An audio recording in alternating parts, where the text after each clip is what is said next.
שלום, אני כאן בסרטון חדש, והיום אנחנו הולכים להכין צ'יפס בשמן עמוק.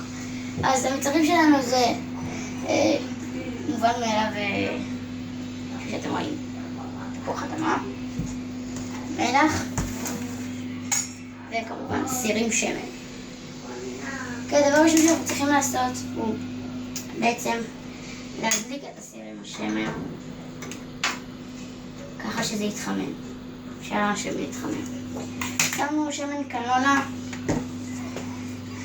ועכשיו אנחנו צריכים לקחת תפוח אדמה, קודם כל לקלף את הקליפה שלו, ואז מתחילים לחתוך.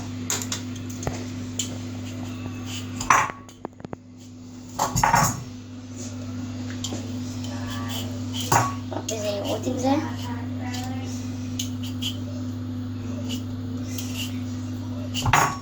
אני חתכתי כמה. ואז שמים על זה מלח קצת ומתחילים לערבב.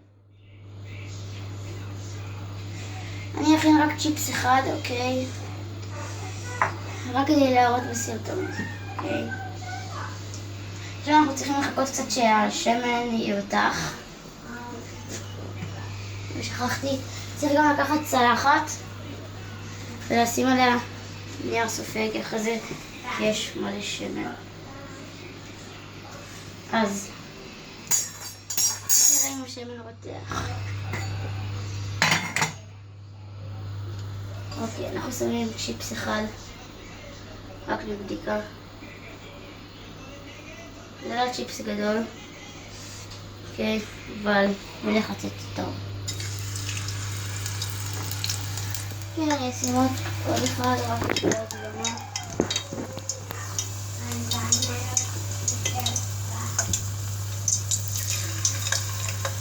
אנחנו הולכים לסגור את זה עוד איזה 10 שניות, אנחנו הולכים לפתוח.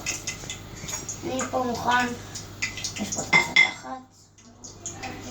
אנחנו מוכנים להכין.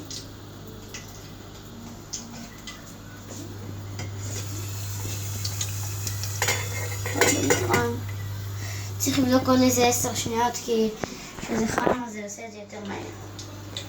יש כאלה שאוהבים את זה שרוף, יש כאלה שלא. אני אוהב את זה קריספי ולא יותר מדי שרוף. בוא נצטרף עוד פעם.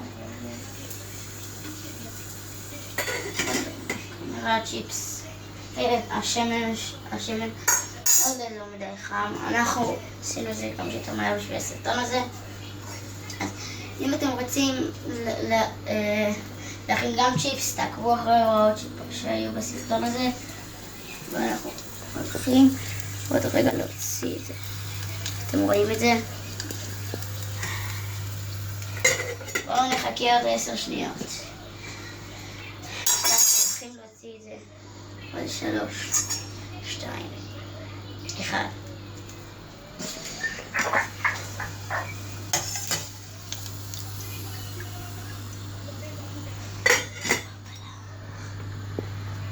אתם רואים את זה. אנחנו הולכים לאכול את זה. עכשיו אני הולך להגיד לכם מה הטעם של זה. קודם כל אתם צריכים לקחת עוד נייר סופג. יש בזה מלא שמן. צריך קצת לנקות את השמן. זה חם. אני אוהב שזה חם, אז בוא נראה מה הטעם.